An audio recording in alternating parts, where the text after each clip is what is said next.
Have you ever heard music that sounds like it's almost like teetering on the edge of chaos? Like it has structure, but then it just takes these like wild, unpredictable turns. Yeah.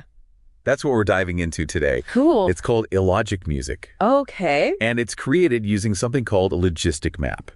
Interesting. We've got excerpts from this research paper all about it. It's called Logistic Maps for Illogic Music. It sounds kind of intimidating. Right. But trust me, it's fascinating stuff. Yeah, I'm looking forward to it. So these logistic maps, they're actually pretty simple equations. Okay. But they can produce some seriously complex results. Interesting. Imagine, like, you're trying to predict population growth. Yeah. You start with a simple equation, but even tiny tweaks to the growth rate, you know, can lead to these huge GE swings between, like, stability and just utter chaos. Wow, so sensitive. Yeah, and that's where the link to music comes in. Okay. This research uses these maps to control how a piece of music unfolds. So it's almost like using math to choreograph chaos, if that makes sense. Oh, that's a cool way to put it. Yeah. Yeah, what's really cool is how this connects to the bigger idea of deterministic versus indeterministic systems. Oh, okay. A deterministic system is totally predictable. Like, think of a clock just ticking away, right? Right. But an indeterministic system has a mind of its own.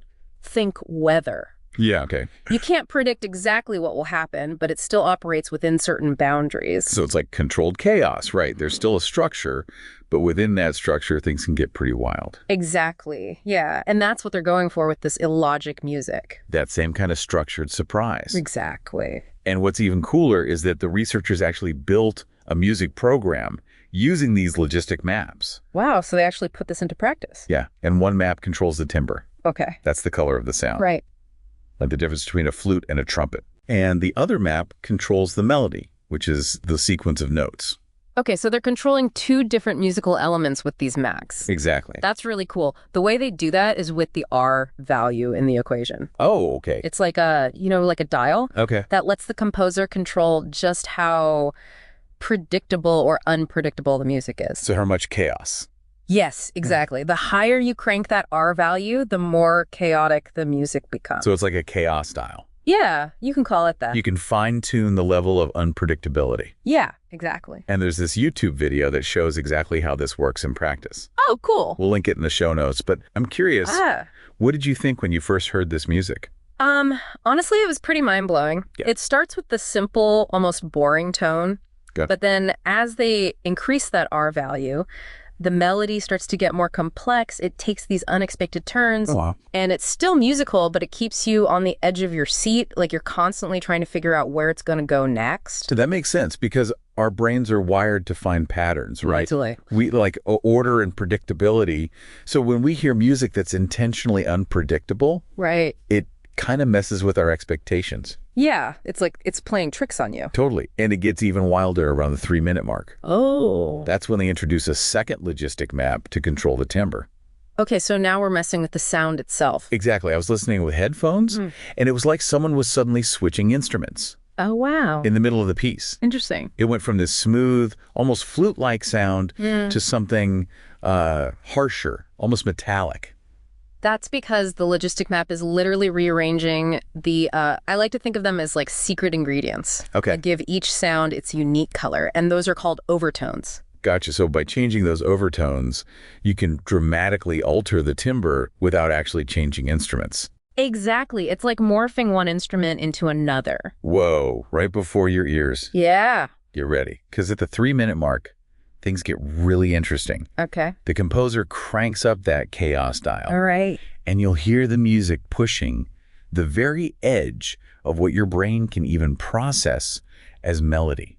Wow. It's almost like it's about to break apart into pure noise. Yeah, I can imagine. But then just when you think it's going to completely disintegrate, it pulls back from the brink. Okay. You hear that repeating melody again. Right. But it's different now, transformed by that journey into chaos. That's so cool. Okay, so this isn't just about making weird music. Right. There's a bigger picture here. Right. Absolutely. This model is all about exploring the line between order and disorder. Yeah. How our brains make sense of sound. Okay. And how even chaos can be a source of artistic inspiration. It's like they're asking, How far can we push the boundaries of music before it stops being music? Yeah, that's a great question. That's pretty profound stuff. Yeah, it really is. It really makes you wonder, like, if there are even deeper connections between these deterministic and indeterministic systems and how we experience music. That's a fascinating thought. Yeah.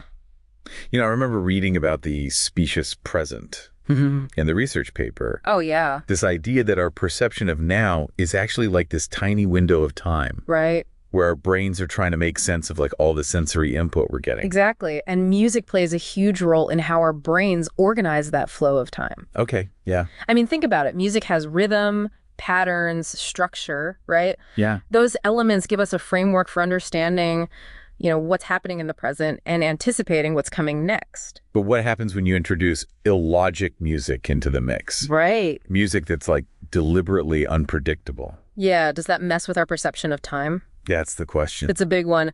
By disrupting those familiar patterns, illogic music forces our brains to work harder. Oh, okay. To constantly reevaluate what we're hearing. It's like throwing a wrench into the gears of our perception. So instead of just passively listening, we're actively engaged. Right. Trying to make sense of this sonic puzzle. Precisely. And that heightened engagement could actually be beneficial. Really? Yeah, it's like a mental workout for our brains. Oh, okay. Forcing us to pay attention in a whole new way. It's definitely not the kind of music you can just zone out to. No, not at all. It demands your full attention. Think of it like this. Listening to traditional, predictable music is like floating down a calm river. Okay. You know where you're going, you can relax, enjoy the scenery. Right. But listening to illogic music is like navigating a river. Yeah. Full of unexpected rapids and twists. Okay. It's exhilarating, but it also requires you to be fully present, alert. It's almost like the music is like playing with our sense of time. Totally. Stretching it out in some moments and compressing it in others. That feeling of surprise, of not knowing what's coming next, it keeps us on the edge of our seats. It's interesting to think about how this concept could be applied to different genres of music. Oh, yeah. Imagine an illogic jazz. Okay. Where the improvisation isn't just based on the musician's, feeling in the moment. Right. But on these mathematical maps. Or what about illogic classical? Whoa. Where like the symphony takes these sudden, unpredictable turns. Yeah. I mean, some classical music is already pretty complex, but this would add a whole other layer of complexity. It would challenge the very definition of what we consider a genre, wouldn't it? Yeah. Because if the only constant is unpredictability, right, then how do you categorize it? That's a good point. Yeah. You know what I find really exciting about all of this? What's that? It's the idea that we can use math to create music that, challenges our expectations. Yeah. And makes us think differently about how music works. It's a fascinating intersection of art and science, wouldn't you say? For sure. We often think of them as separate disciplines. Right. But this research shows how deeply connected they can be. It really makes you wonder about like the fundamental nature of music.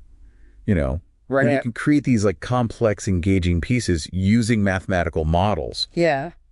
Does that mean there's some secret formula for like good music? That's a question that's been debated for centuries. Really? Yeah, some folks believe there are certain mathematical ratios and proportions, like the golden ratio. I've heard of that. That are like inherently pleasing to our ears. Okay. You find these ratios everywhere in nature. Yeah. And some argue they're the key to beautiful music as well. I've heard of that.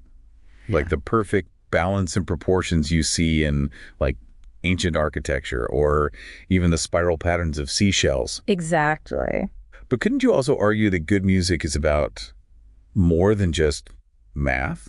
Oh, absolutely. It's about emotions, personal expression, right? The way a song makes you feel. You could have a perfectly structured song, mathematically flawless, but if it doesn't move you emotionally, right, it's not truly good music, is it? Yeah.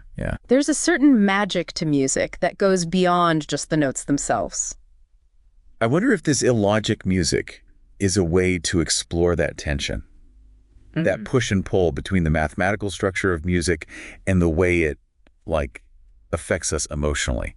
It's like they're using math to create this space for emotional exploration. Okay. A way to surprise us and make us feel things we wouldn't expect. This whole deep dive has really opened my mind to the possibility. Oh, I know, right. It's like if we can use math to create music that sounds like organized chaos. Yeah. What other boundaries can we push? What other unexpected combinations are out there waiting to be discovered? That's the beauty of it. This research isn't just about one specific type of music. Okay. It's about expanding our understanding of what music can be. Yeah. It's a reminder that we're still exploring, still learning, still discovering new ways to create and experience music. I think that's a perfect note to end on. Yeah. So to our listener, yes, the next time you hear a song that truly captivates you, think about that intricate interplay of structure and emotion, math and feeling.